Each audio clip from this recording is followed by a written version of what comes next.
You could not convict anybody. Who's convicting? In a court of like you are. Nothing's illegal. Nothing's illegal. You are judging. No, what he did was in a court of podcast humanity. I am judging him for sure. You just sent him to the chair. But the podcast court is a lot like civil court. You know, like criminal court, you need a lot more evidence. That's why OJ got off in criminal court. I've never understood that. He gets off.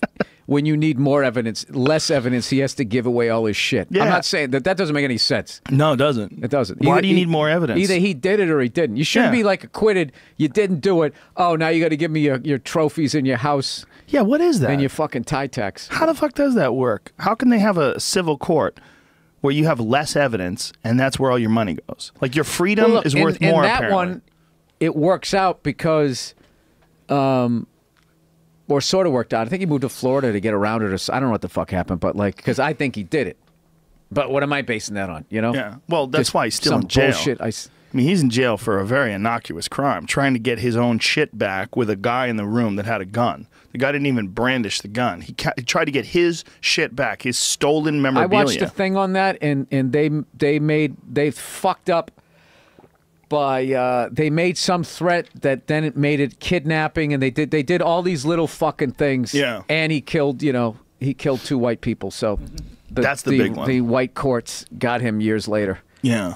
That's the big one. That's what it really was. I mean, it was complete bullshit. Because the reality is, if he didn't kill those fucking 2 people, at least people didn't think that he killed those fucking 2 people. If he did that, I mean, he was OJ, and he was still on fucking NFL Today or whatever. Like he probably would have been, in and out, and that would have been it. He might not have even done any time. They might have like sided with him because these people were stealing his stuff. He would have agreed to do a couple of signings at fucking Caesars. He'd signed some footballs and some helmets, and it would have been over. Caesars. It would have been over. That would have been it. He would have gone to the Venetian where they have the boat rides and OJ Simpson. Take around, OJ. Yeah. That's a weird one, though. Like, everybody's happy about it. He's not signing anything. He's just taking pictures and doing boat rides. Yeah, no signing, folks. No signings. He'll take pictures, though. Can't use your camera. It'll be up online, Caesars.com. Yeah, that'll be it. Yep. Yeah. Don't touch him. Just stand next to him. That's a weird case, right? Because that's a case where we know that that's not why he's in jail, but we're all happy.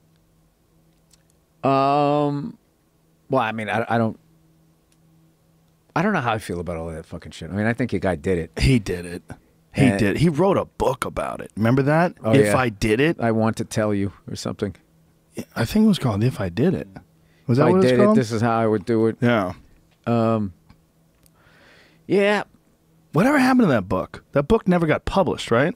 Like, no publisher wanted to... They originally had a publishing deal, but then... But here's the difference about all... This is why that rubs me the wrong way that he's in jail, is because of all those fucking white dudes that did all that shit, like blowing up churches with black people in it, like back in the 60s. They would literally be sitting there laughing during the trial, and they would get totally acquitted.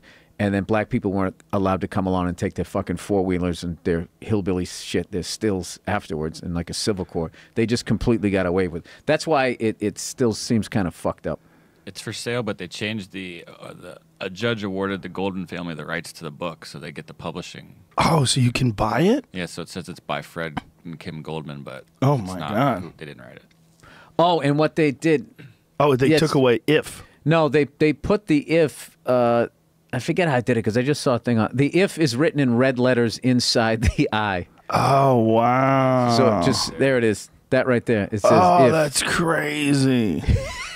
And it's written blood red. Wow.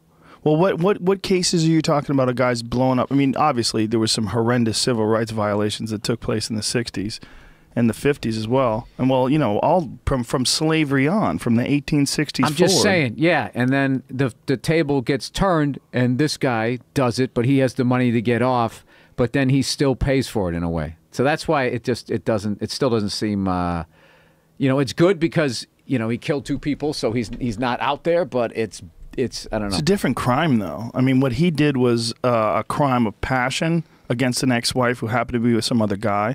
Those other crimes are, in a lot of ways, more heinous because they're completely race-related. If you go back to some of the lynchings and some of those horrific crimes. And those guys, you know, they fucking took pictures. Yeah. You ever see those photos? Those are some of the most scary photos. Ugliest photos. Yeah, and kids smiling and they have evil in their people fucking are eyes. hanging. Yeah. And they have like evil, and the kids have like evil. I remember Patrice would show me those photos and would point at the kids going, look at that girl, Bill. She's like probably 48 right now. Where the fuck is she? What does she do for a living? Yeah. And I was just like, wow, man. It's true, right? Yeah. It's true. They're out there. Yep. Yeah. Well, when you think about how many people have actually gotten arrested for murder versus how many murders get just never solved, it's a crazy number. When everybody looks at those fucking TV shows about cops and, you know, most crimes get solved, but the reality of murders, I think it's like something like 70% go unsolved, something really nutty like that. Yeah, I talked to a cop about that one time, and I won't say it over the air. It's fucking brutal. Yeah. You won't say it over the air because it's that bad? Well, I just don't want to fucking... You don't want to encourage people to murder? Yeah. Give people the green light? Look. Yeah. It's right. Yeah, because we tried to come up with the perfect murder, right? Me and this other guy, DeRosa, on this podcast, and then we had this cop listen to our plans. Mine was the funniest. Guys go, all right, so me and a buddy, and he goes, it's over. He goes, you're already caught. He goes, once you involve somebody else, he goes, somebody's gonna get scared, and they're gonna cut a deal. He goes, it was fucking hilarious, dude. I got like literally, and I had worked this whole thing out, and me and DeRosa were trying to top each other to see which one was better, and I got like, it's like when you watch American Ninja Warrior and the person like stumbles on those first things and goes right into the water. That's what happened. So he told us basically how to, I guess, you know, the audio does exist. So he basically said, if you have no priors and nobody fucking knows, you know, you've never done anything, and if you were to do it, somebody you're just completely not even connected to. Yeah, that's a buddy of mine who's a cop said the same thing. And nobody saw it. Like, there's nothing, like, there's no way, because there's no rational connection to it, there's no trail to follow.